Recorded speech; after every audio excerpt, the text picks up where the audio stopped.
Coming up on this episode of DL Weekly, no signs of Murphy anymore. A lot of Fantasyland attractions will be down together. New Make-A-Wish windows. New Guardians items and a new Guardians character. We talk about our Star Wars night and Disneyana event experience and more. DL Weekly starts now.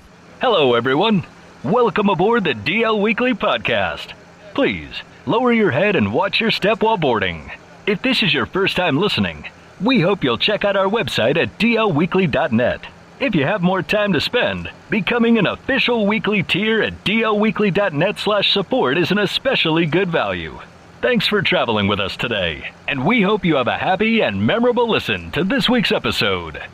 Hello and welcome to this episode of DL Weekly for the week of May 10th, 2023. I'm Teresa Urban. And I'm Teg Bushman.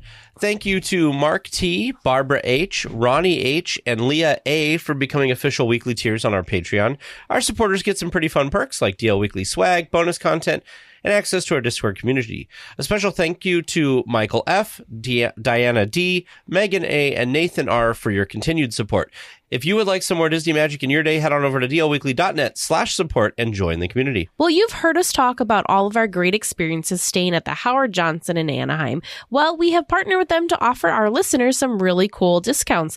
Weekly tiers can get 15% off their stay, and Magic Key Holder weekly tiers get 20% off. To take advantage of these discounts, head on over to DLWeekly.net and click on the Howard Johnson logo. Or you can head on over to our Instagram page and click the link in the bio. Be sure to use the promo codes that are listed on both our Instagram and website to get the discount you qualify for. Now let's get to the news.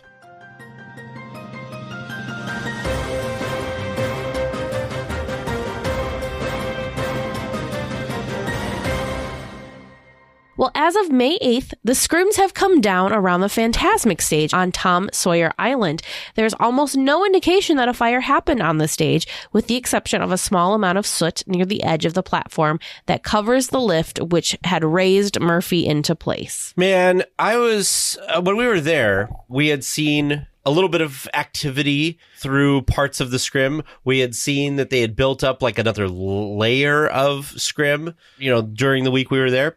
I did not know what was happening with this. I did not know how long it was going to take or if they were leaving it there to continue to work on their investigation of what happened, et cetera, et cetera.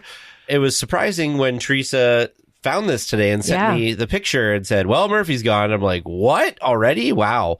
So the scrims are down. You wouldn't have even known anything's there. So it sounds like from the people that Mice Chat has talked to that it won't be opening up till towards the end of the month because they had already told the cast members that work on the show that they wouldn't be needed until that time. But I think functionally it could work in a B mode as soon as this weekend. But again, if Mice Chat's sources are to be believed, they're not going to have them just from a cast update. Like Teg said, I was kind of surprised. We were keeping a close eye on the stage while we were there during our recent trip, and it seemed like there was still a lot of work. So we weren't sure, if it was the investigation that was taking a while and holding things up, or if it was just the prop itself, if they were having issues with, what to do. Because I think we talked about this when we discussed Fantasmic a couple weeks back, but the prop used to kind of fold up onto itself, and that's how Murphy fit under the stage. Well, of course, with it being damaged, it wasn't, they probably weren't able to use that function anymore. So I don't know. I'd be curious to know. We probably won't ever find out exactly everything going on with this, but I'm curious to know, did they remove Murphy completely, or is Murphy still under the stage, or what's kind of the next step, or where are we at with poor Murphy? I'm hoping she's resting peacefully somewhere and not kind of in limbo, being under the stage in her, I'm going to call it her cave. But yeah, so I'm curious to see what the next steps are. I'm guessing that they, at least for this portion, I'm guessing that they at least got the top neck and head mechanism that was still above from photos we saw the morning after. At least that is gone. Yeah. And they got it down to a point where they can put the cover back so they can continue to work on it, out of sight of guests. Mm-hmm. But yeah, so I'm with you. I hope that they're figuring something out. They're working on something. And maybe by this time next year, we'll have a new Murphy. Fingers crossed. Well, lots of refurbishment is coming to Fantasyland next month. According to the park calendar, Mr. Toad's Wild Ride, Peter Pan's Flight, and Alice in Wonderland will be down starting Monday, June 5th. The calendar shows Alice and Toad coming back Friday the 16th, but no date is set for Peter Pan. The good news is the Matterhorn should be back before all of these closures. I don't remember, don't quote me, this may just be a rumor, but it seemed weird to me that half of Fantasyland basically is closing. Half of the dark rides are closing all at the same time. There's a tickle in my brain that somewhere I had read that there needs to be some roof repair done that happens where these attractions are. And so that's why these 3 attractions are all affected at the same time. Because if you look at them, as you know, Toad and Alice are kind of on top of each other at different points. And then, of course, Peter Pan's right next door. But I read somewhere, again, this might just be a rumor. I don't remember off the top of my head where it was I saw this. But I had seen somewhere that they were going to be doing some work to the roof, and it has nothing to do necessarily with the attractions themselves. Maybe they might take this time, since the attractions are closed, to also do some work inside on the attractions, but the main thing is roof repairs. Yeah, I think that they I think that I didn't see what you saw, but I was commenting, I think, to you that with all 3 of them going down, that it must be something with the building that they need to do, because they are all located in that same building. Although it's kind of interesting, because if they were just doing roof work, Mr. Toad is basically like under Alice. So wouldn't they just need to close Alice because it's kind of I don't know. I don't know if it's a noise thing or what, but yeah. I will say that when we rode Peter Pan this trip, it did seem like it was a little rougher than usual. So it would be nice if they're going to do anything with those attractions during that time.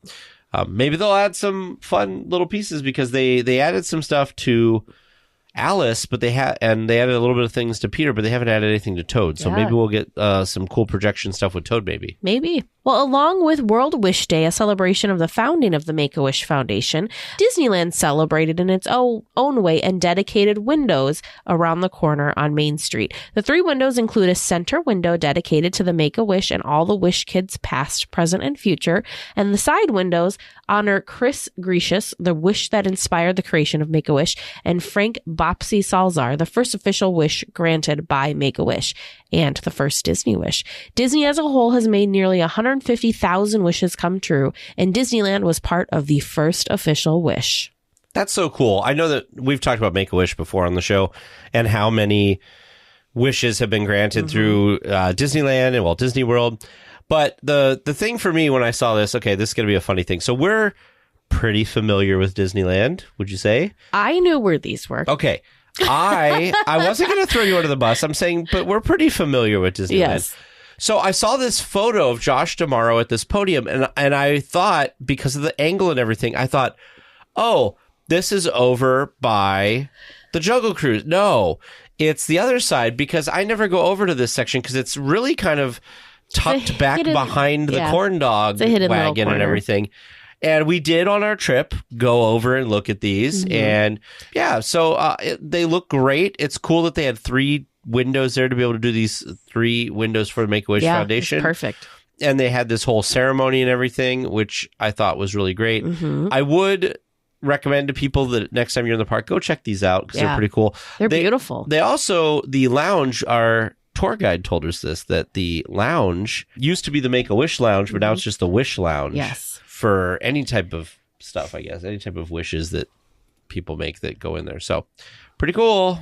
Well, on the heels of Guardians of the Galaxy Volume 3's huge weekend debut, there's a new face at the Awesome Dance-Off, which Teresa was very excited about this weekend. I was. Mantis has taken Gamora's place for the street show, bringing some new humor. Along with Mantis, there are new treats inside Avengers Campus, including Milky Fizz, a desert pear-flavored soda water with cream. Then at the Pym Tasting Lab, there are the Zarg Bits, which is a tasty snack inspired by the Zarg nuts that are in the film. There's also a second cold brew. It's Experiment 1517, which is cardamom and caramel churro cold brew. Yum. They did not have that one there when we went, but they did have the Oreo cold brew when we went, and I'll let Tag talk about that. It is a stunning turn of events. First of all, I don't like coffee.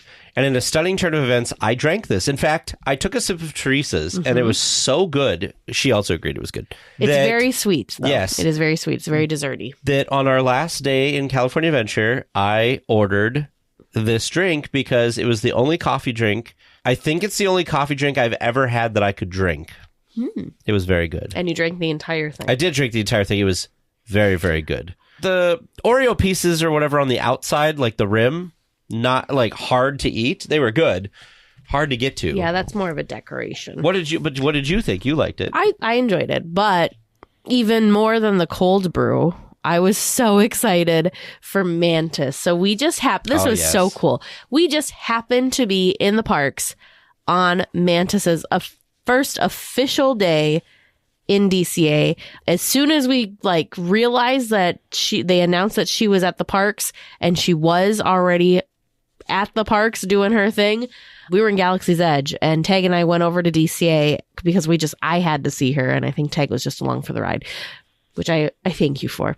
But she was so fun. So Tag and I had watched. Why did we ended up watching the Awesome Dance Party multiple times. The first time we watched it because we were waiting for James and Vern to get done with the attraction. The second time we watched it because Vern, of course, loves the Awesome Dance Party. So he wanted to be a part of it, so we watched the whole thing. So first time we watched it, Spoiler it was alert, just Star-Lord. We watched four performances of this. The first time we watched it, it was just Star-Lord on his own. The second time we watched it, it was Star-Lord with Gamora. And then this was the third time we watched it, and it was Star-Lord and Mantis. And holy cow, the friend of Mantis looks like her, acts like her, full embodiment of Mantis. She was amazing.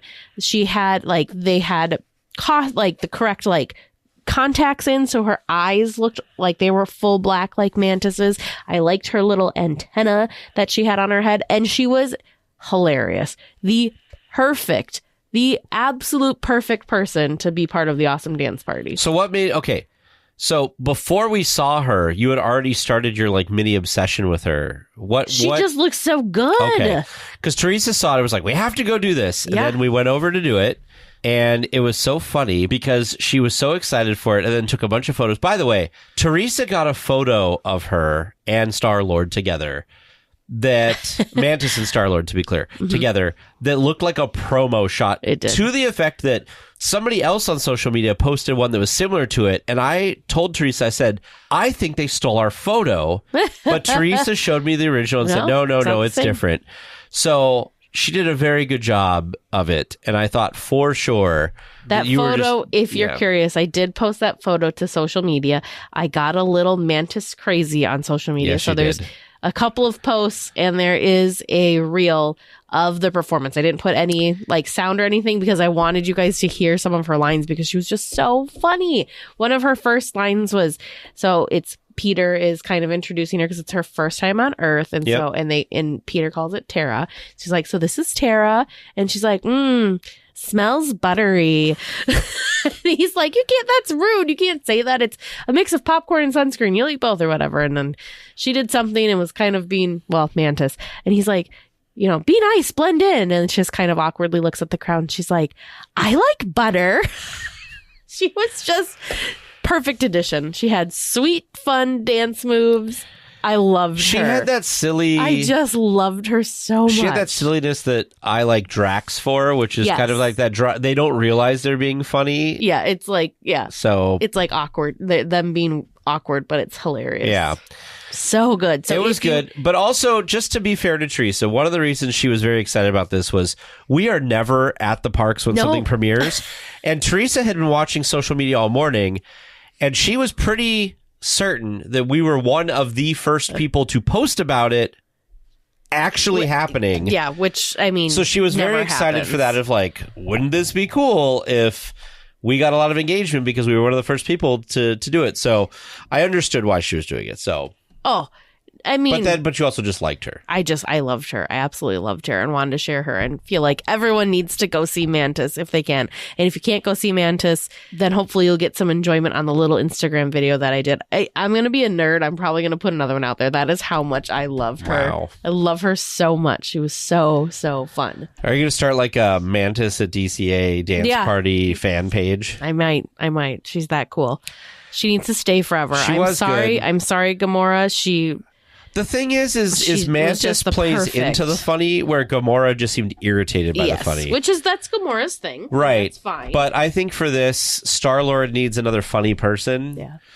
So oh my gosh, it was perfect. It was like a totally different mini show. So I will say, in the 4 times we saw it, my rankings of the 3 versions we saw were, my least favorite was Gamora and Star-Lord together.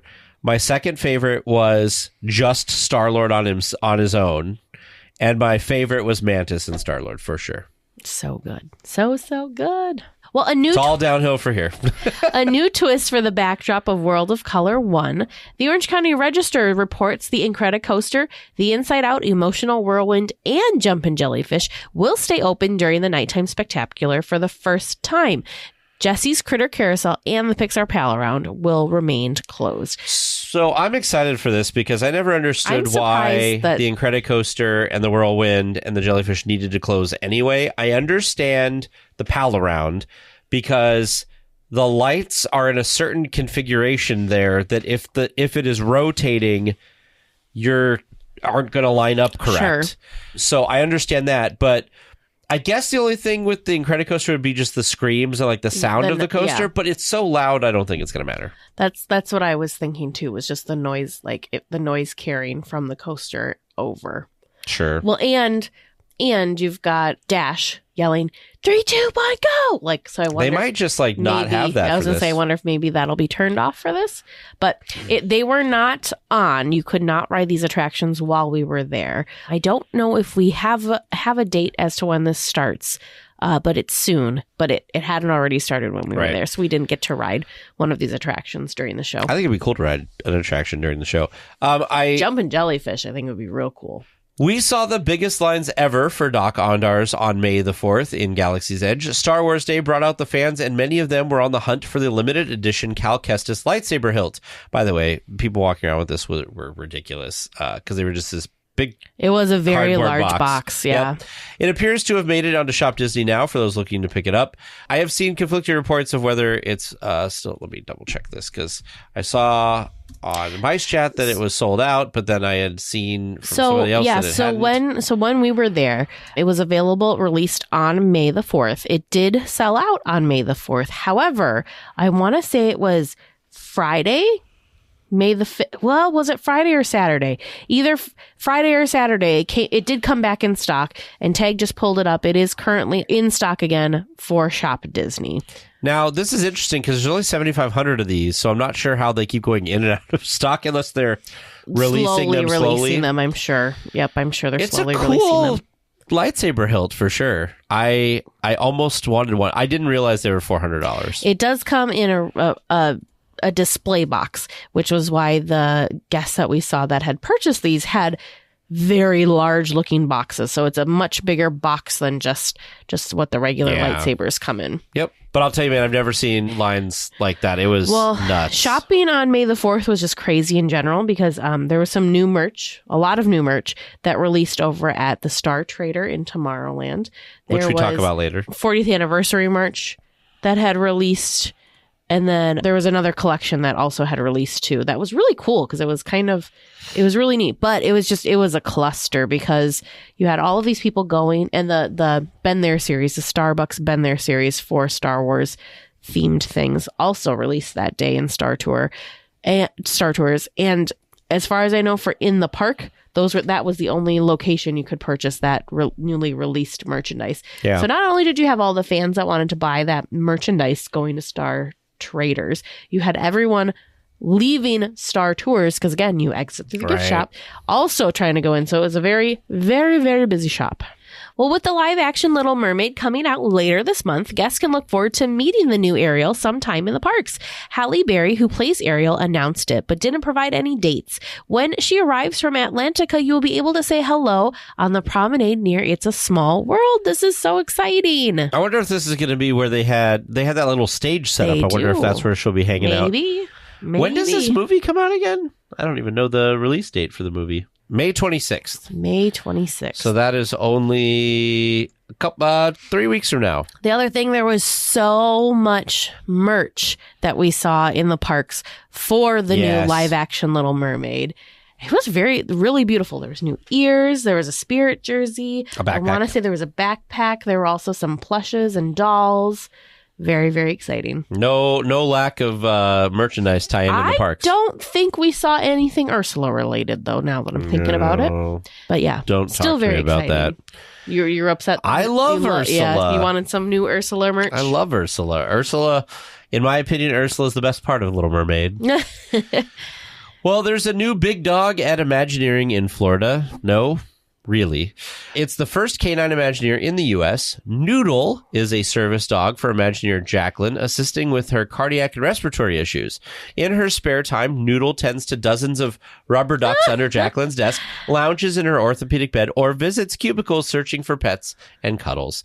Jacqueline's team recently threw Noodle a surprise 4th birthday party, complete with puppy presents and a cake. How adorable. I just can't get over the fact that this dog's name is Noodle. And has an Imagineering name tag. Yes, has its own name tag. It's just super, super cute. So congrats to Noodle and her human Jacqueline. How cool.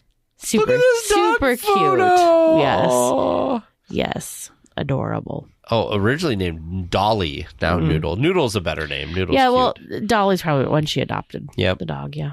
Well, an unexpected pause in Disney entertainment doesn't get much more adorable than this.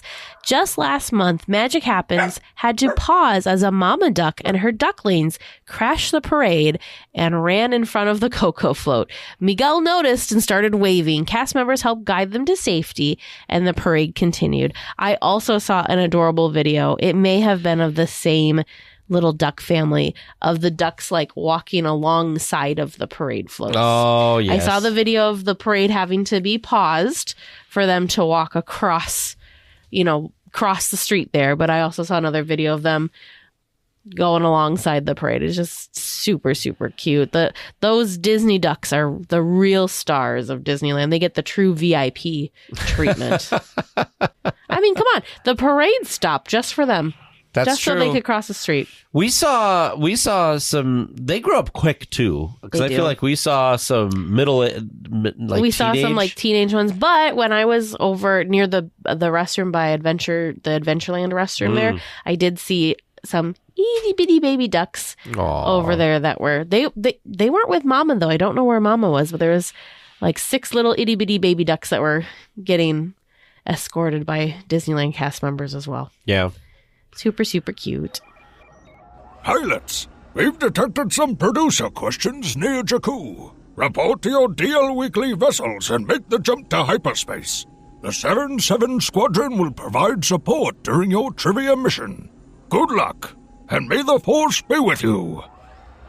Welcome to Trivia Land. Fresh back from being in the parks, how do you feel? You've got your heads all full of knowledge and ready to go? We'll see. I mean, maybe. Our hearts are full, definitely. Yes. Well, that's a start. Well, let's get started with some listener-submitted questions. Your first listener-submitted question today from listener Tim J. On the Alice in Wonderland ride, what is written over the entrance to the Queen of Hearts courtroom? Well, this is the one attraction I did not ride this time, but you and Vern did, so good luck. I don't remember because I always look at, I'm always looking at not that.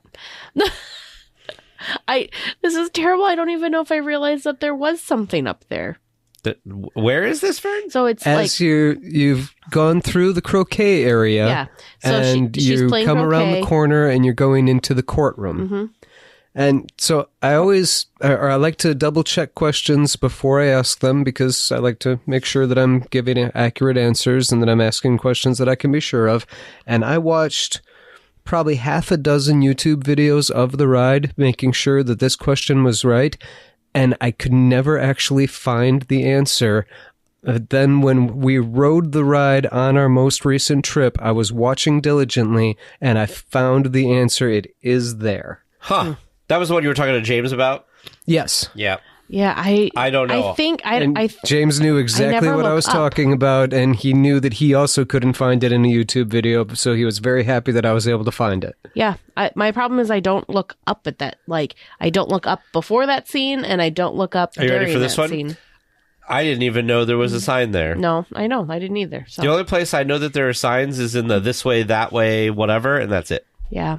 Stumped. I can give you a hint. It's not even so much a sign as a slogan. A slogan?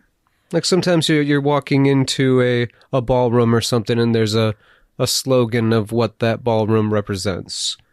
But this is a courtroom. Well, I know she screams off with her head. I don't think that would be on the banner above the courtroom, though. She's the Queen of Hearts. I remember him saying this, the king. Rule 42 or something. No, just Her Majesty the Queen of Hearts. Yeah. So maybe like it's going to be like the Honorable so-and-so kind of thing. So I will say Her Majesty the Queen of Hearts, but I don't think it's right. Stumped. Well, so Her Majesty the Queen of Hearts and stumped. Are those your final answers? Yes. All right. Maybe you need to rub your Club 33 on your jacket.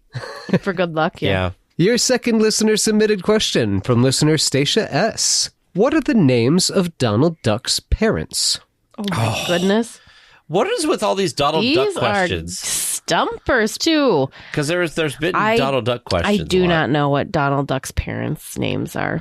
Huey, Dewey, and Louie are the nephews. That's all I know too. I don't remember what the nieces what their names are. I don't know. I'm stumped on this one too. This is whew. My brain's still in Disneyland, apparently. I don't know. Nothing?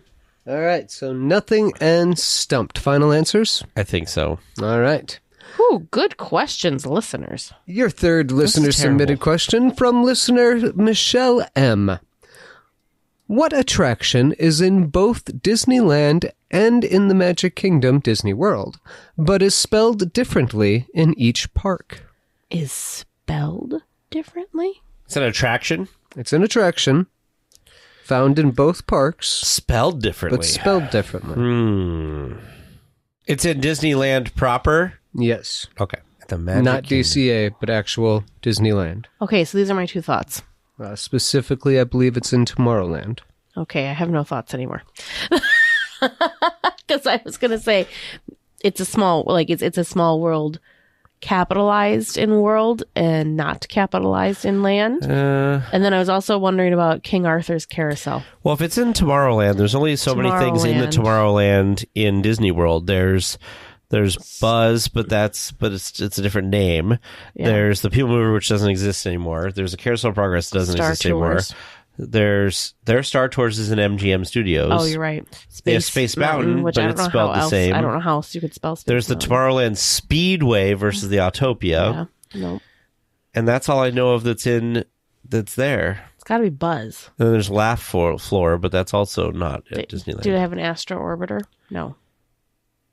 Oh, but it's not spelled different because one's the Astro Orbiter and one's the Rocket Jets. What's the stink face? Now I'm wondering if there's no monorail. Double verifying. Okay, he's double verifying. You said in Tomorrowland. Is our hint wrong? I am standing by calling it part of Tomorrowland. Oh boy. I feel like I'm just missing something. Terry, you said the Magic Kingdom. So it's not Hollywood Studios, it's not Animal Kingdom, which is where Everest is. And he said spelled different, so I assume it's going to be the same name spelled different. Because I was thinking like the Fantasyland Theater. Is it like ER instead of RE? Yep. Same thing I was wondering. Or the Tomorrowland Terrace. Is that in both? I don't know. Is it an attraction? It's an attraction. Like a ride? Or is it a show? It's a ride. Okay. I'm confused by this question. Your hints are making it more confusing. Because I thought I was going down the right road, but I was in Fantasyland. I don't know. This is really a terrible week. I look at this week as a learning opportunity. You always have the positive way about all these things. I don't know. I give up. All I right, give up. So Tag gives up, and Teresa, anything? 3 for 3 on my question marks. All right. Your fourth listener-submitted question from listener Stephanie S. What are Mickey Mouse's nephews' names? Oh, Mickey's? Yes, Mickey has nephews? Mickey has nephews. I was like, Huey, Dewey, Lou. Oh, wait a minute. And Oh, poor Teresa. I don't know. Mickey has nephews? He does, because have you watched Mickey's Christmas Carol? Mickey's Christmas Carol? They're in there. I have no idea. I don't know either. What a great learning opportunity. And it's in their version of... Christmas Carol. Mickey's Christmas. Yeah. It's also Mickey's Christmas Carol. One of them is a Mickey's Christmas Carol. Jeez. As Tiny Tim. Okay, so stumped and stumped. Final Oh my answers? goodness. Failures is... Tracy, you haven't given a single guess No. tonight. No. I thought I had a guess for that last one until we had a hint. Okay. This And is your awful. bonus question tonight, which I finally got to see this with my own eyes. It was very exciting to go check out Coke Corner after all of the listener-submitted questions from Tara F., which I have been thoroughly enjoying looking up the answers to these and asking these questions, and then I spent a good 5 minutes standing in Coke Corner and looking at all of the Coke bottles and learning more about these questions and where they came from, and I have seen this bottle with my own eyes, the oldest bottle on display in no. Coke Corner. What was the first bottle to be used by the Coca-Cola Company? What do you mean? I don't understand. What was the first bottle to be used by the Coca-Cola Company? And it is on display at Coke Corner. I will take either the proper name of the bottle or a very good description of it. Well, the only one I remember, because I looked at this display, the only one that I committed to memory that I read anything about was the one that was gold. There was a gold one, yeah. And it was like But flaking. there was one that was like, was it like a balloon shaped or something? It was much more round than the traditional Coke bottle, like what we think of as the classic Coke bottle now. But I don't remember what it was called. But it was more like balloon shaped. Does that make sense?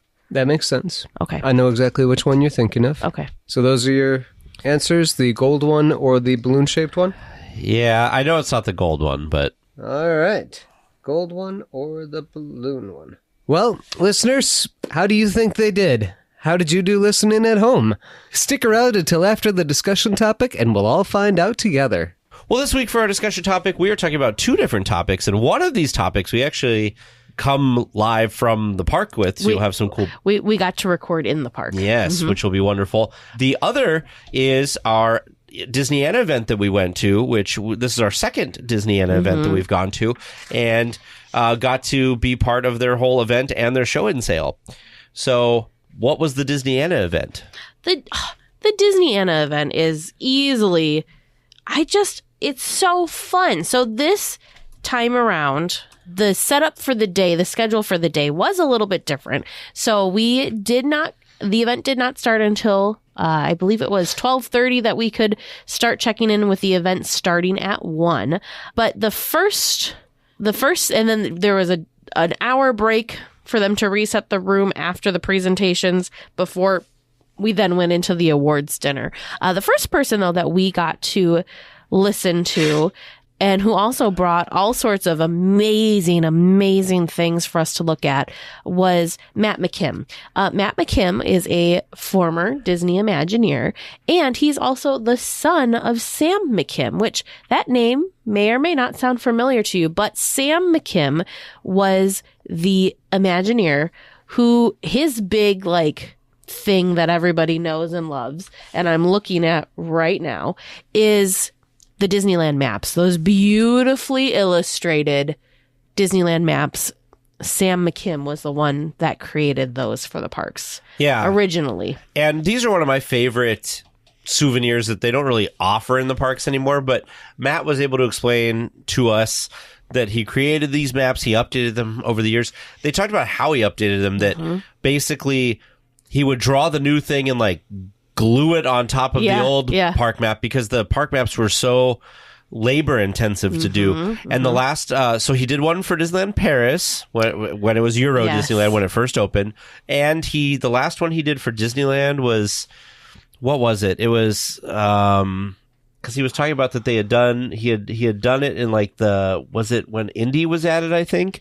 And then he didn't do any more after that. So, but he's the one responsible for those gorgeous maps that they used to sell all the time that you've probably seen pictures of or whatever at some point. Another thing that you may have seen is Sam has a window on Main Street. He's the Disneyland cartographer. Oh, yes. Honestly, his window is gorgeous. It's very, very beautiful. But yes, illustrator of many of the Disneyland souvenir maps. And then Matt actually worked with models and did design elements and some sculpting work on different attractions and different places around, I think most all of the different parks, which is very, very cool. Because his big thing was like rocks, right? So, yeah, he worked on some like rock work and stuff like that. He was talking to us about specifically rock work that he worked on in Toontown, which was a great story, and rock work that he worked on in Paris, and yeah, all sorts of really great stories. So, but the cool thing was Matt brought some of the things that his father had held on to from his days in Imagineering, working at the parks, working with Walt. And so he brought some things like there was a script from Lincoln, the Abraham Lincoln script. Sure. And in the margins, there were little sketches on the different poses Lincoln would be doing. There were sketches and mock-ups of things. What was it? The walk-through Pirates and the walk-through Haunted Mansion versions. There was different sketches of some of that stuff. There were different sketches of different like ornamental things that could go on buildings. So like maybe like the address, the number address plates, different little embellishments like that. So the dad did those things, and then the son actually was responsible for, apparently it was a internet controversy. It has been. I knew he was saying that, and I had seen all of the different rumors as to what this one specific date meant. Because it's this like kind of, how would you describe it? There's an archway along the rivers of America near where the Pelican Landing area is now. It's this archway with these very old looking bricks. So it looks like it was, I don't know, some sort of tunnel that's been bricked up.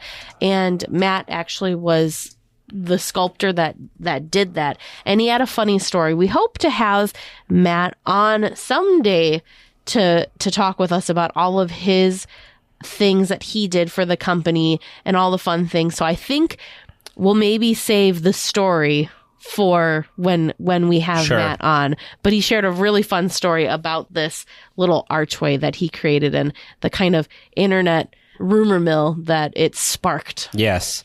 It's fun how like a little detail can really just spark such a crazy amount of that type of stuff. So, but yes, he does have a book coming out, and he did say that he would be happy to be on our show. So he's probably going to be a future guest for us down the road when he gets all of these things from his dad together. He was saying that Imagineering and the archives needed to scan it and get digital copies of all these things, and they're working through to try to get this. So that is coming in the future. So the next person that we kind of had a discussion with was the second Disneyland ambassador, Connie Swanson Lane, who she also had some really, really amazing stories. Yes. You could tell in her stories that she really liked Walt Disney, and she had like fond memories of working around him. Yes. And she talked about, the day that Walt passed and how upset she was and stuff about it. So you could tell that those memories and those experiences for her were very special. And it was really neat to kind of hear, that Walt kind of, some stories of her and Walt of teaching her how to do some ambassador things and deal with a lot of things. So, stuff like the proper way to pose for a photo and different things like that. Some of the cool things that Connie got to do when she was the Disneyland. So at that time they called it Miss Disneyland. So the Disneyland, it wasn't called the Disneyland Ambassador, it was Miss Disneyland. But during her time, she got to do help Walt open It's a Small World and Pirates of the Caribbean. Plus, she got to visit many different countries in South America and Europe. But yeah, she also got to visit a lot of hospitals with Disney characters to bring joy to the children in the hospitals, which I think she said that was probably her favorite thing, or her favorite memory. She had a fun story about It's a Small World. Yeah. She had a fun story about just Walt talking her through things. We hope to have her on the podcast in the near future. After Connie, we then got to hear an interview with one of the honorees for that evening, Willie Ito. Very, very fun guy. He was an animator and a cartoonist, and worked for 60 years at 4 major studios. However, Willie's story was really, really interesting, and I thought it was really special that he shared this with us. But his story actually kind of started not in the happiest of places. Willie is a Japanese American, and he grew up in San Francisco. So unfortunately, he was a young boy and spent a couple of years during World War II in a Japanese internment camp in Utah. But during that time, one of the things that did bring him joy in that not so great period was to doodle on anything he could find. So he was sharing all sorts of memories and stories from his childhood with us, and what life was like for him when he was a boy. I want to say he said he was 8 years old when he started his internment. So in 1954, he started working with Walt at the studios in the lady unit. And one of the funny stories he had about this was he thought that it was the department for painting because all the women used to do all the painting. So he thought the lady unit, like female, not lady like Lady and the Tramp, which is actually what he ended up working on.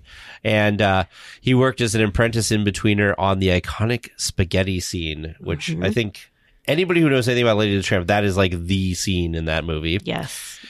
He worked over at Warner Brothers on some other animated features or some animation, and then also worked for Hanna-Barbera for a number of years and worked on shows like The Flintstones and Yogi Bear, and then returned to Disney to do comic strip stuff for them, and then Disney consumer products. And then at that point, we took a break. It was just an hour-long break for them to reset the room for dinner.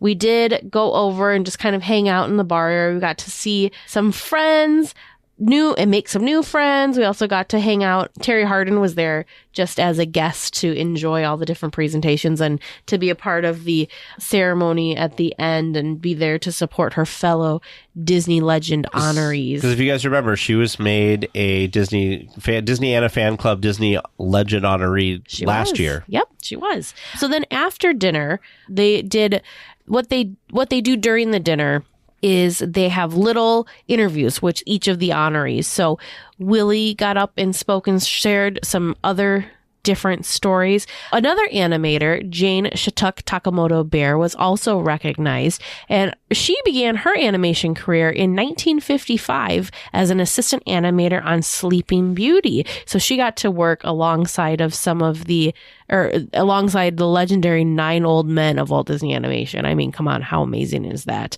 She got to work on all sorts of different things, like she was the animator on the villain Medusa, which was in the film The Rescuers. She also worked on Fox and the Hound, Mickey's Christmas Carol, and The Black Cauldron. So she's worked on a lot of cool stuff for Disney. Did. Afterwards, or later on, they talked to Disney Legend honorees Kevin Kidney and Jody Daly, known as Kevin and Jody, who do a lot of work for Disney in the consumer products. They talked about how they had worked as a Jungle Cruise. Well, Kevin had worked as a Jungle Cruise skipper and joined the Disneyland art department. And Kevin helped design elements of parade floats for the 35th anniversary and one of my favorite parades from Disneyland history, the Party Gras Parade, and also worked on Fantasmic, which... If you don't follow them on Instagram, I would highly recommend following them on Instagram because they have some cool stuff up there. Like when the stuff happened with Murphy, they had some stuff that they showed from back in the day of the stuff they worked on with Fantasmic. Mm-hmm. So they've designed all sorts of different stuff, but more recently, they're well known now for all of the different art and special high-end merchandise that you can purchase at Disney. In fact, they've done recently a castle for Paris, like a sculpture, a figurine for the castle, the Paris castle. Also, when we were there, I saw for sale one of their button-up shirts. It's Mr. Toad themed button-up shirt, Mr. Toad themed print. But they have all sorts of Disney collectibles and that sort of stuff. They do have their own independent company now. However, they do get to still create all of this really cool merchandise that all of us fans get to enjoy. Yes, very, very cool. I like their style too. I really do like their style. So it's a little bit different. It's not like your classic. It's your classic Disney character, but just a little different. Another honoree that was part of Disneyana was Mindy Johnson, who is currently working on a documentary and a book, I think. Oh my goodness, she's working on a ton of different things. She's a very busy person, but she is working on basically finding and seeing all the history of women who were animators and basically working in the Hollywood and movies and stuff like that have kind of been overshadowed over the years. So she's working on a documentary and a book about that. The Women of Imagineering, I think, was one of her books that I've actually been really interested in picking up and reading is Ink and Paint, The Women of Walt Disney's Animation. That's what it was. Looks like a really fascinating book. And she was telling us that the book, like the volumes of information and stories and things she learned with all of her research, the book is only like a small fraction of what all she learned. She said it was just so many different layers and so many different stories. And it was just so interesting. So that made me even more excited to pick up this book and read it. I just think the Ink and Paint has always just been fascinating to me. I don't remember. I think I talked about this on the podcast, but I got really excited because on the cruise, I saw in the app that there was like an ink and paint demo, and you could ink and paint your own animation cell. And I was like, oh my gosh, how amazing. How amazing would that be? Well, it was only for kids. So spoiler alert, I did not get to do that. But I don't know. I've always had this fascination with it. Yeah. Also, tons of other books that she's done as well. Some books, I think, with Mark Davis. And yeah, just a lot of really cool research. So she's a Disney historian, 100%, but just really amazing. Yeah, she's going through and doing just a ton of work on trying to discover and preserve a lot of these things that could be lost to history. And it's really great that somebody's doing a lot of this type of stuff. Is really helpful when you have a focus, because then you go really deep on one thing, and that's what she's doing here with women in all of these different industries. So she was great to talk to. We're also hoping to have her on in the future when her next book gets done. Fingers and toes crossed. Let's just put it out there. Every time we go to one of these events, we want to have everybody from it on. So that's fingers crossed. The thing that's so amazing about these events is the people that are there. Like, so not just the people presenting and the honorees, amazing, incredible individuals. But while we were there, total pinch me moment. We're sitting in this room. There's probably 150 people, maybe 200, maybe at the most. Yeah, maybe in this room. And during the presentations, there's even less people. I don't know why not everyone goes to presentations, because they're so incredible. I love the presentations in the beginning, the first half of the day. But I go to use we have a break. I step out of the room to use the restroom. I walk in, and who do I see? My floor. I had to pick my jaw up from off the floor, because there's none other than Floyd Norman, Disney legend Floyd Norman, and his wife are there, and they were there to support their friend Willie, and I just thought that was so incredible. So we were sitting behind Margaret Carey during the presentations, who was, of course, the model for Tinkerbell. She was the model for the animated Tinkerbell. So they kind of had her come into the studio, and she did all the different poses, and so Tinkerbell is modeled after her. But yeah, Becky Cline also came to the dinner portion of the show. We didn't have a chance to go talk with her. Of course, she's a very popular lady. And then also, his name's escaping me right now, but the head of the D23 fan club was also present at this. Plus other big Disney people. Just incredible. It's such a small, intimate thing that it doesn't feel like you can go up and have conversations with these people if you're feeling brave enough to do so. That's always my thing. I'm always like, what am I gonna? I want to say hi and like say something, but I don't know. I don't always know how to start that conversation. So, but we did ask Floyd if we could get a quick photo with him, and he was very kind. And so we got a photo with Floyd.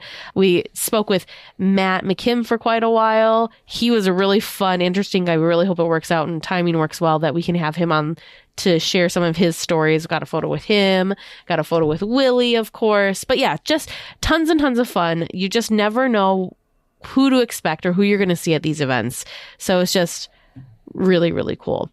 And not to be outdone, the following day was the Disneyana show and sale, which is like almost like D23-esque as far as there's all sorts of vendors, there's meet and greets and that sort of stuff, but just not as chaotic.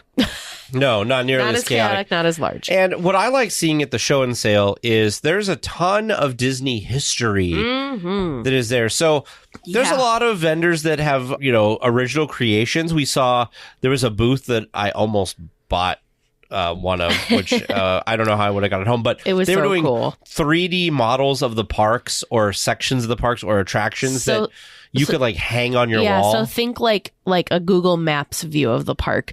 That was the 3D. But in 3D. Yep, that was the 3D model. And you could get it not painted or painted, which is so cool. Mm-hmm. There was people there that made, I bought some luggage tags from somebody. There were people there that made just all types of, there was a group that made, they took droids that you'd buy in the park and they'd like paint them. And you could get all these different modifications for them and everything. It was amazing. These groups were incredible. The Galaxy's Edge Explorers. And they had different like subgroups. There was like, I want to say it was the Droidsmith Union was one of them. The 501st Legion. By the way, the 3D printed whatever were Nanoscapes was the name of that company. So cool. So cool. Yeah, custom droid art designs. You can follow them at Reactive1401 on Instagram. But so not only did they have custom painted droids, they also made collectible different cards. Yeah, so instead of business cards, they made like trading cards, which were so cool and so creative.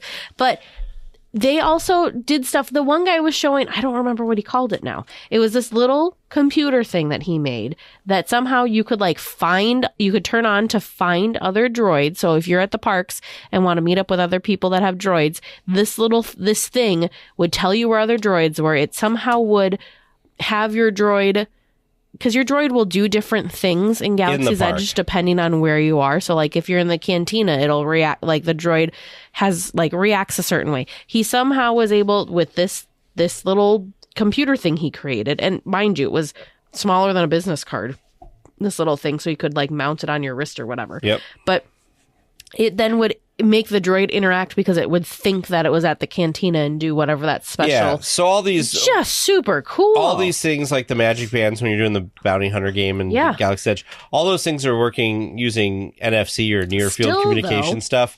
So his little transmitter, basically, he had figured out what all the NFC commands were for that, and so he could make them react to those different things. It was really neat. But and some of these guys did some mods. It looked like that we saw someone that was there that had purchased one and had it as part of their outfit. It looked like it didn't look like it was a separate accessory that you bought. It wasn't this big bulky thing. No. It was the coolest thing. There was also someone there that did different costuming things, but he also created different ways that you could wear your droid. So he made like this, I don't know, this shoulder, so you could wear have your droid sit on your shoulder. Wear BD1 on your shoulder. Yep, or like clip to your bag in a different way. Just very, very, very creative, very, very talented group. If you ever see, they hang out at they hang out in Star Wars Galaxy's Edge frequently, but very, very, very cool. We'll link their info in the show notes for that as well.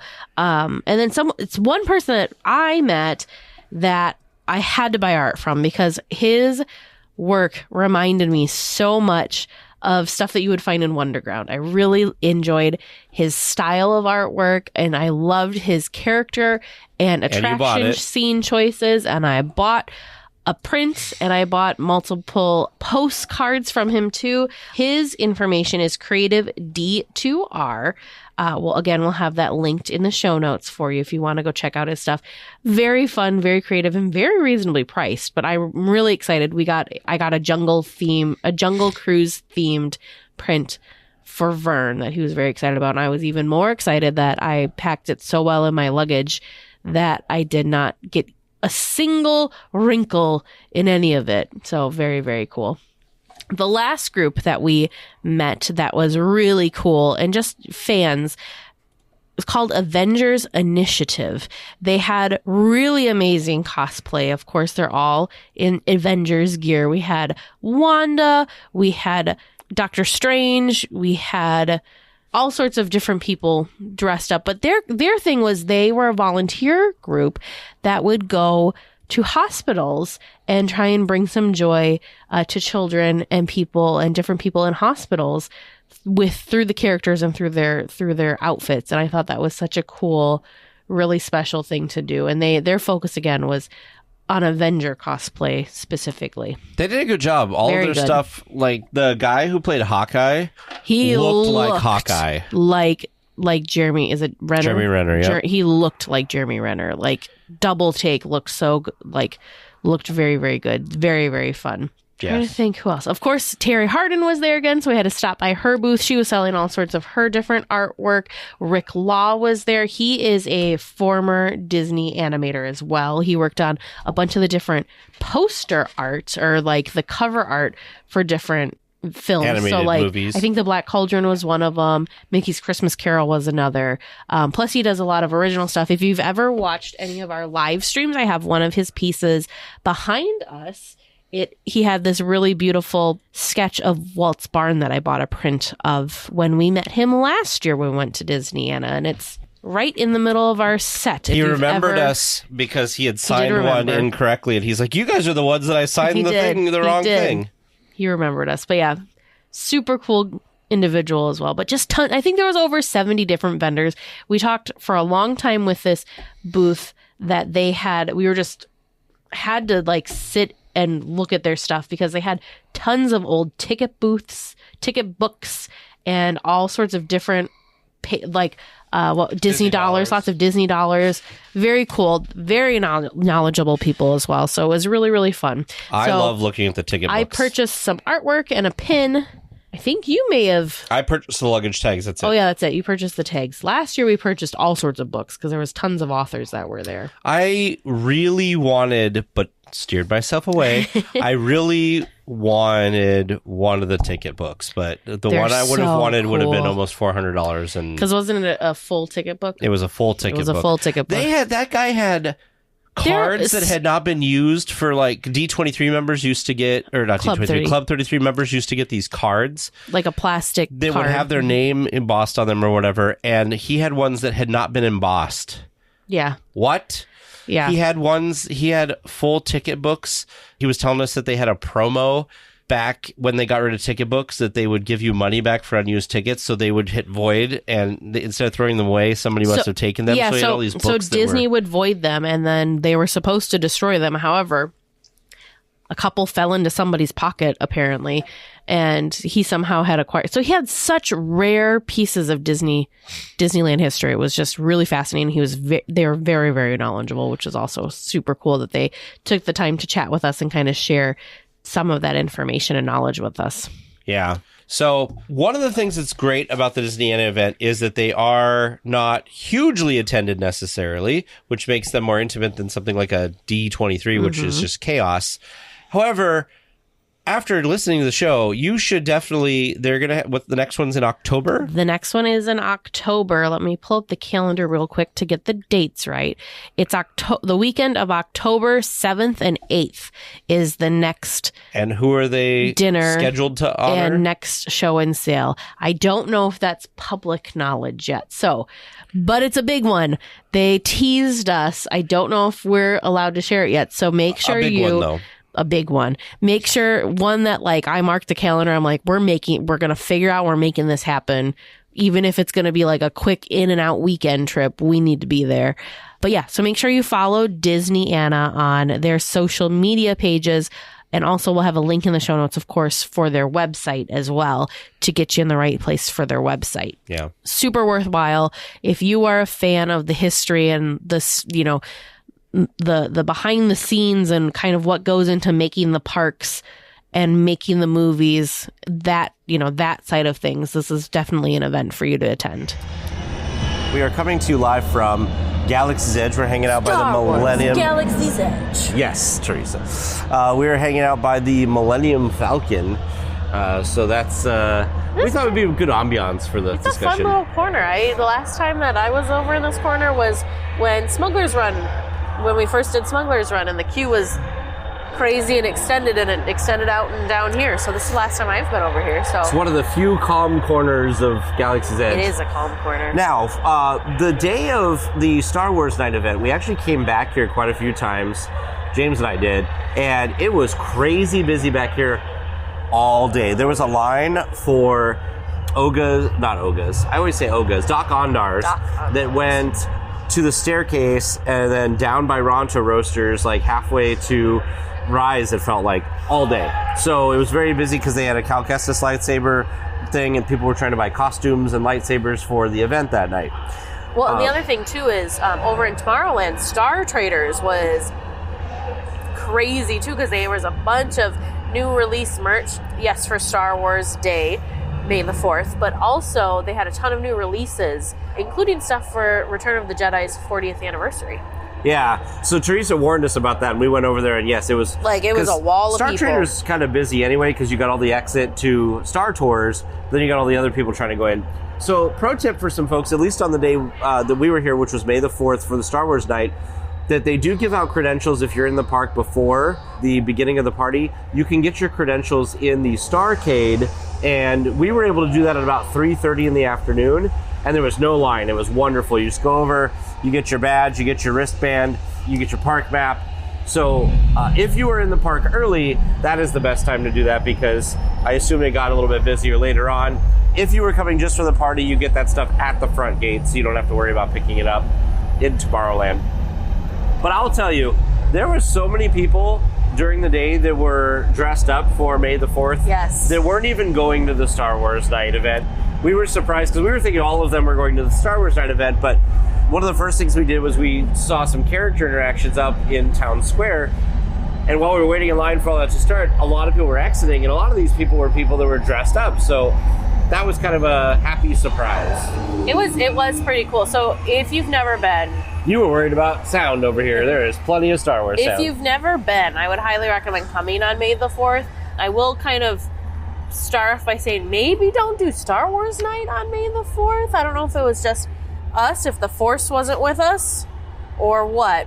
But the park was really fun because like everybody was wearing Star Wars stuff. Some people were like really, really more costumed up. Some obviously amazing costumes. Not full costumes during the day, but like some really good like outfits and stuff that they put together. But yeah, it was a different feel in the park. Anywhere you went, you had like great conversations in line. Like we were standing in line for random attractions talking about Star Wars stuff with people. So it was really fun. But on to the party. So like Tag said, we were able to pick up our credentials. That was earlier than I thought. I saw people wearing credentials and I thought that they were wearing their credentials from like the previous party. Yeah, because there was a party on May 2nd and then also May 4th. So I'm like, well, they must have gone on the 2nd because it's way too early to be picking up your credentials. Oh no, it was just you can pick them up that early. So that was nice to kind of get that out of the way. We then kind of grouped and tried to figure out what our priorities were because with after hours events, it's a limited time. We know you can't do everything, so we were trying to figure out what our priorities were. I think James's priority was Queen Amidala. Yep. Vern's was meeting Ezra and Sabine, and then I really wanted to meet the Ewoks just because they're cute. And K2SO, right? Yes, K2SO was my priority. Yep. So we all kind of figured out our priorities. We knew Queen Amidala was going to probably be the character because this is the first time that she was out in the parks, making her park debut, and Anakin was with her too. So brooding around. He was. Can we? Okay, I'm getting a little ahead of myself, but whoever that person was did a very good job. We very much enjoyed watching Anakin. Defend Padme. Yeah, defend Padme. That's a good way of saying it. But yeah, very, very good. So the characters that we saw, we're just going to lump all the characters together here. So we saw Captain Rex, which was really cool. We saw Ezra and Sabine. We saw Chopper. We saw Padme and Anakin. We saw... who else did we see? We saw K2SO. Vern got to meet one of the Nite sisters. You got to get pictures with the Ewoks. Zam Wessel. Vern and I walked past her in Adventureland, and she was just kind of roaming, and we just thought it was a guest that had a really good costume. And then I noticed the Disneyland cast member that was with her not in costume. I was like, oh wait, that's right, Zam was here. And so Vern got to meet her. BB-8. Did you say Chopper already? I said Chopper. Yeah. So there's a lot of different characters out. We saw Captain Phasma and some First Order troopers in Tomorrowland. Yep. They didn't do the march. It was sprinkling the night we were here.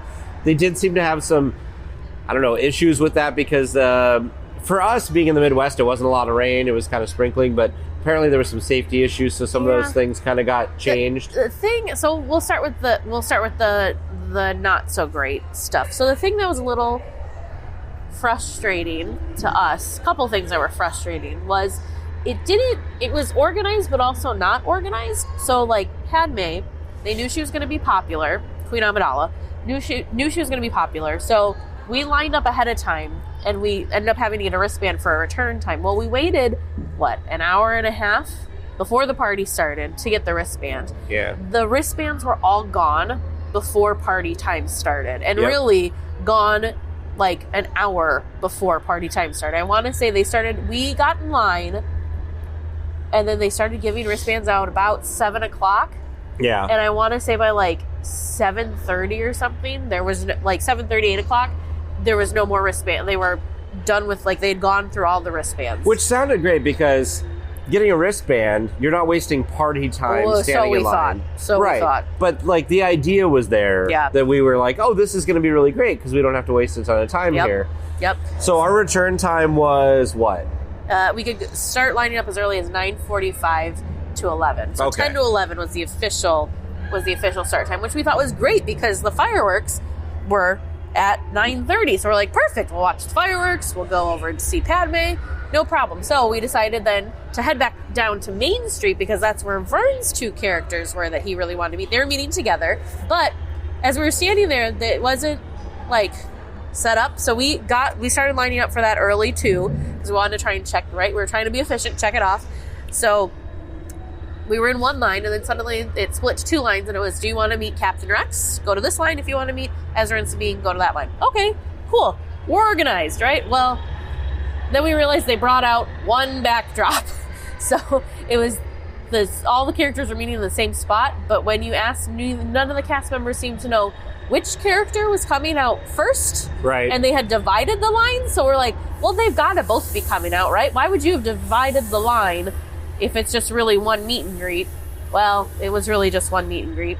Captain Rex came out first, and Captain Rex came out about 20 minutes after the start of the party, which was a lot. Not great. Because, the party's only really 4 hours. So a character being 20 minutes late is, a huge, not helpful thing. No. But, we had heard that Queen Amidala actually came out early for her meet and greet. So our timing was not good. We left the line because the fireworks were going to start. We didn't want to miss the fireworks, which the fireworks were good. And Vern and I had ordered food, so we wanted to go make sure we got to eat our food while it was still warm. So we went, watched the fireworks. What'd you think of the fireworks?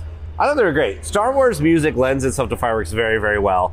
Not a terribly long show, maybe 7 or 8 minutes long, but really good. I enjoyed it. I thought it was fun. They had some projections and stuff. Mm-hmm. The castle was more lit up more than projected. Yeah. But, Main Street throughout the whole party had, a star field, and at times it would go to hyperspace, which was kind of a neat effect. There was a DJ in town, in the hub, that was rocking beats all night, which was kind of cool. So then after the fireworks, we decided, okay, we're going to run back down to Main Street, because surely Ezra and Sabine are out now. It's been plenty of time. So we get back in the line. We realize, so just for context, Vern was second in the Ezra and Sabine line. And when we got up there, we were halfway back through the line. And we looked up and we realized the person that was in front of us, so the person that was in slot number 1 to meet Ezra and Sabine, was still there. And we're like, what? And then all of a sudden... This was like 9:45. Yeah, and then all of a sudden a cast member comes out and says, well, Captain Rex has about 35 minutes left of his set. So what had happened was he was late. He wasn't able to meet and greet during the fireworks, so they paused. So then he continued his thing. So it was a very not good start to the party. There was some frustration. Thankfully, though, the seventh sister was out a lot. She was out like constantly, it seemed like. She was doing a really good job of getting through the line. But I think because she was there, so you didn't have the standing and waiting for them to come back part. So Vern ran over while we held our spot in line for Ezra and Sabine. He went over, got his photo with the seventh sister. We still waited a little longer. Finally, it was our turn. We got to see him. The other weird thing, too, I thought, was Captain Rex would, leave, and then 5 to 10 minutes later is when the new character... It wasn't like they switched off immediately or, slacked in or what. No, there was still a pause in between that. So, to me, that was not very efficient, and it kind of was not a great start to our night, in all honesty. The efficient thing that I will say... By the way, we're sitting here and R2-D2 just came out. Chewbacca's behind you. And Chewbacca is literally behind me while we're sitting here. Hi, R2! Well, this suddenly became a... This is the spot. This is so cool. So then after we met Ezra and Sabine, we then went back because it was our return time for Queen Amidala. Wait. I wanted to say, the one thing that was really nice about Rex, anyway... was they were pretty efficient. They gave, and this was kind of par for the course for all the photo ops for the night, was 3 photos. If you're in a group, it's a group photo only. There's no individual mix and match. And they would take your 3 photos. They would take a photo with your phone if you wanted, and then scan your wristband and on to the next person, which I thought was pretty good. And Ray. We got Chewie, Ray, and R2 here. Yeah. We've got quite the spot here. Front row seats, accidental front row seats. But back to the party. So then we went over to Queen Amidala. This, I felt, was also a disappointment. We were feeling pretty good about our wristbands. Well, yes. The Queen was very, very generous with her time, with all of the people that came to meet her. So, while yes, it was still like a 3-photo thing, there was lots of chit-chat and conversation. So, we ended up waiting probably another hour and a half to get through that line, which in the first two or so official hours the first 2.5 hours of the official party, we had only gotten through 2 character meet and greets. So at that point we realized, okay, we thought only picking 4 things was pretty safe. Nope, wrong, not safe. So then we did have to divide because you wanted to meet K2SO, which K2SO is a photo op, and then I really wanted to go meet the Ewok. So we divided because we realized, okay, there's no way we're going to be able to do all of this. We did try to meet Chopper as a group, but while we were in line for Chopper, it was time for his, droid break. Recharging or oil bath, I think is what she said. Go. Yeah, it was time for his oil bath. So we just got a video of Chopper. He did come right in front of us to go off to take his break. That was the other thing, too. Padme... took 2 breaks in the line. I keep saying Padme. Queen Amidala. Took 2 breaks in the time we were in the line. Yeah, took 2 breaks on the time we were in the line. The second one stung because we were literally the second group. There was one guy in front of us, and then she went on break for the second time. We're like, no. And then when she went on break, or when she went to take a rest, we were then told that Anakin was on a secret special mission, so he may or may not be returning with her. So we got to see Anakin in line, but we did not get to take photos with him, so that was kind of not great either. But yeah, overall, Star Wars Night is no Oogie Boogie Bash. No. Oogie Boogie Bash was way more organized. There was more flow with things. Yeah. It was so much better than Star Wars Night. I think Teresa and I both felt really bad for Vern and James because they were so excited for this night. And this was their first ever any after party experience. They've not experienced Oogie Boogie Bash. So what they've heard and what we've experienced is Oogie Boogie Bash. Super efficient. You can get everything done. As long as you're hoofing it, you can get it all done. But not this. The other thing that was kind of a bummer too was because it was a little drizzly, and it wasn't, I'm going to say this, we didn't feel the need to even have our hoods up. It was like a mist. It was a sprinkle. They canceled, the Cantina band got canceled. I was a little frustrated with that because the Cantina Band was on top of the Golden Horseshoe on that balcony there. And so my thought would have been that I assumed that there would have been a plan B, and they would maybe just put them inside the Golden Horseshoe so they could continue on their... No, they didn't do that. Same thing with March of the First Order. They canceled it, and the characters that were supposed to be in it were kind of just up on balconies looking down, so you had to like zoom in if you wanted to take a picture of them. So a lot of things did get canceled because of the weather, and I guess I was surprised and also disappointed that there wasn't some sort of like plan B. Because even when we were waiting back to Ezra and Sabine were kind of a sore spot. They were a little bit of a... Well, both them and Queen Amidala were just kind of a little just rough. But while we were waiting in line for Ezra and Sabine, we were told, oh, well, if it starts raining, if the mist gets any heavier, they're not coming out. We're like, what? We've been waiting here for how long?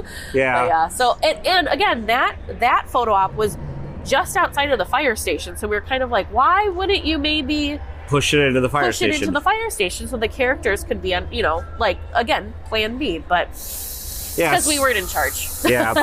So we split up. James and I went back to Galaxy's Edge again. One of the most magical things about the party for us was that when we went to Galaxy's Edge, first of all, that was like the place to be, because of course everyone wants to be in the Star Wars land for a Star Wars night, and they're all big Star Wars fans. And during the fireworks, tons of lightsaber blades. It was kind of magical in that case.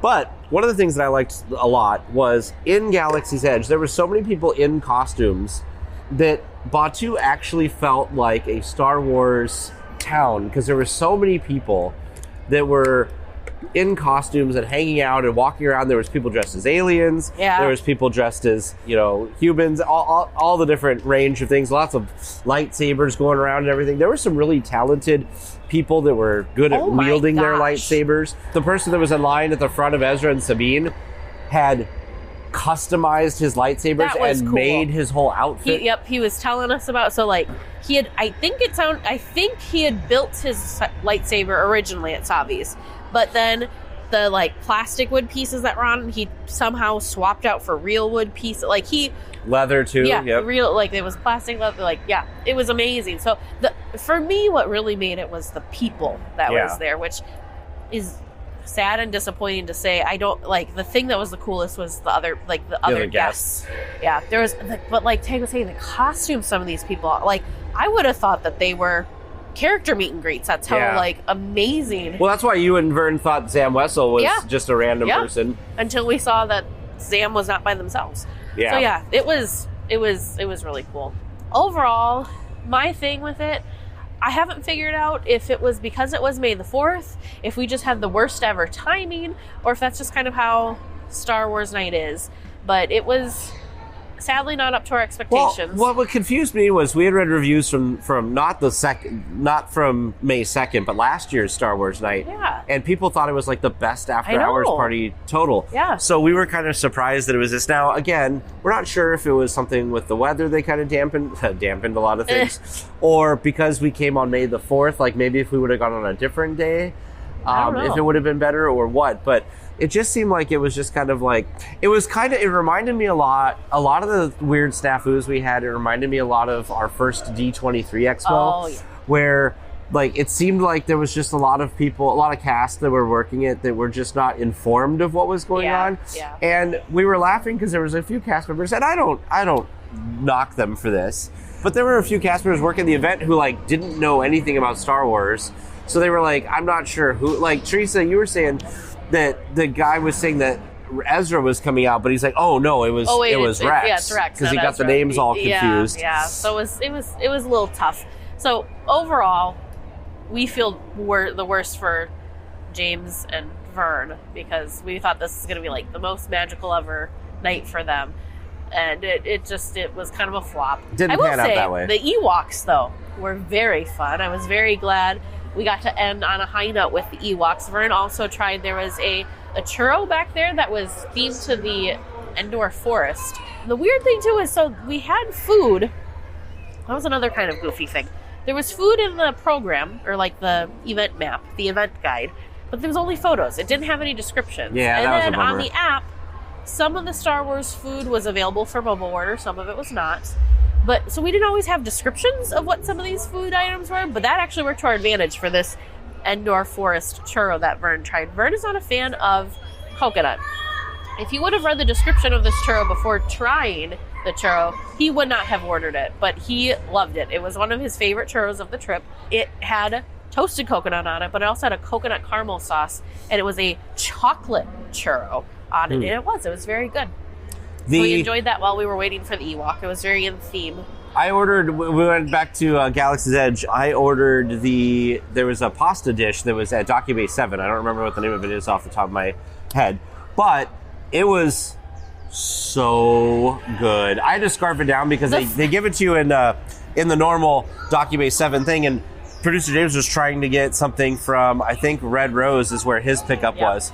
And so we were trying to do that and meet back together, and I didn't want to take the Docky Bay 7 bowl out, so I scarfed it down, but man, it was so easy to scarf down. It was so good. I was surprised it was good, because quite honestly, looking at your photo, it didn't look all that the appealing. carbonara was amazing. It had ham. It had... Oh, that was carbonara. Yeah, it was it was wonderful. It was probably... If they had it on the normal item, I would order it all the time. It was fantastic, yeah. There was a couple different drinks I think we tried. But the other thing that I want to point out, because we had a lot of questions about this ourselves, so try to help you for the future, was there was a lot of questions of... We still couldn't quite figure out when stuff showed up in the app because it seemed kind of hit or miss. At what time during the day did it show up?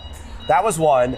The other one was when the merchandise would show up. So like they had the special Star Wars Night shirts and stuff. So I talked to a cast member and they said that basically as soon as they felt that most of the day guests were gone, that is when they would allow it out. So after we met up with Ezra and Sabine, we went right into the Emporium because the place you could get it was you could get it at the Star Trader, the Emporium, or Pioneer Mercantile. So we picked it up at the Emporium, and literally it's just a rack that they roll out by the register. It wasn't like merchandise because obviously... And it was just a t-shirt. Yeah, it was just a t-shirt. Party. There was a special May the 4th pin that was available all day. Yep. Yeah, because with Greedo on it. A couple weekly tiers that went to the event wanted to get the shirt, and they went to Star Trader and they had sold out already. And they did not know that it was also Pioneer Mercantile and I wish the Emporium. The cast member would have let them know, because we don't know if it was totally sold out or if it was just sold out in that location. But. Yeah. So just to be clear, we did talk to. There were some weekly tiers that were also attending that night that we ran into, and they kind of had the same disappointing kind of. Vibe. We also ran into some other people that we were standing in a queue somewhere for something, and we got to chatting. It was on the next day, so it was Friday. So we got to chatting. They also were disappointed. They said that the Yoda beignets were sold out. That was the thing that they were trying to get food-wise. They were having a hard time with getting to some of the meet and greets, and they felt like there was also a lack of ambiance, entertainment-y kind of things aside. It just felt like it was a lot of waiting in quite long lines to do photo ops, because it kind of felt like that was the only thing really to do aside from the one fireworks show. So yeah, I'm kind of on the fence. If I think maybe you and I would try it again. I don't know if the producers. I think they're like scarred. I'm thinking they're not feeling like they need to do it. I think they're a little timid on after-hour events now too. Now, if you attended a Star Wars night either last year or some other date this year, let us know what your experience is. Give us feedback. Because maybe we just had a bad night because of the rain and stuff. Because we didn't talk to anybody that was here other than the 4th. Yeah, I hope so. Yeah, so let us know because. We really were excited for this event. So, but that was our experience at Star Wars Night, May the 4th. I will say it was really nice to be in the park on May the 4th. There was a lot of cool people. I probably enjoyed the day. Yeah. More so than the night. It's okay. I'll be the only weekly tier without an answer. Make sure you send your questions to Producer James or Producer Vern at trivia@DLWeekly.net. Welcome back to Trivia Land, where we're going to find out the answers to the questions. Because we did not give them. No, we definitely did not. Let's find out how you did. Your first question. Let's find out the answers is what you mean. Submitted by listener Tim J. On the Alice in Wonderland ride, what is written over the entrance to the Queen of Hearts courtroom? Your answers were Her Majesty the Queen of Hearts or Stumped. The correct answer that we were looking for was Sentence first, verdict afterwards. Off with her head. Nope, that wasn't it. Yep, that's a line in the movie. Spoiler alert, Tag couldn't help himself and was trying to find a YouTube of it, and so we saw part of it, and I'm like, oh, wait, that they said that in the movie, so I was just like, trying to think. I'm like, oh, I think it's sentence first, verdict afterwards. Yeah. It is. Shows that I just need to watch Alice in Wonderland again. Getting rusty on the quotes. Mm-hmm. Your second listener submitted question from listener Stacia S. Who are Donald Duck's parents? Your answers were I got nothing and stumped. The correct answer that I was looking for was Quackmore Duck and Hortense McDuck, the youngest sister of Scrooge McDuck, Donald's uncle. See, he could do this trivia question again, and he can say, who's Scrooge McDuck's younger sister, and use the same Donald's answer. mother. Wow. It's not wrong. I would give a half point for that, just for putting all that together. Your third listener submitted question from listener Michelle M. What attraction is in both Disneyland and in the Magic Kingdom Disney World, but is spelled differently in each park? Oh, here we go. Tag said, gives up, and Teresa said, stumped. The correct answer that I was looking for was the Astro Orbitor in Disneyland and the Astro Orbiter in Magic Kingdom. We even said that. We're terrible. Should have went with it. And I had to be careful with the hints that I gave where I said, well, it's in Tomorrowland, but I couldn't tell you any more because if I had said it's at the entrance to Tomorrowland, right, yeah. that would have been a dead giveaway. So I couldn't help you any more than I did. I'm sorry. I couldn't even remember if Walt Disney World had an Astro Orbiter, so there's that. See, I thought it was called the Rocket Jets, but I guess I could be wrong. And you were so confident in saying that's what made me start double vetting. And your fourth and final regular round question, submitted by listener Stephanie S. What are Mickey Mouse's nephews' names? Your answers were stumped and stumped. The correct answers that I was looking for were Morty and Ferdy Field Mouse. Or if you're looking at pre-World War II comics, I would have accepted Morty and Monty. Cute. And the Morty, Monty, and Mickey. Yep. And the twins are the sons of Mickey's sister Amelia Field Mouse, who is also Oswald the Lucky Rabbit's half-sister. There's a family trees happening in the trivia tonight. Yes.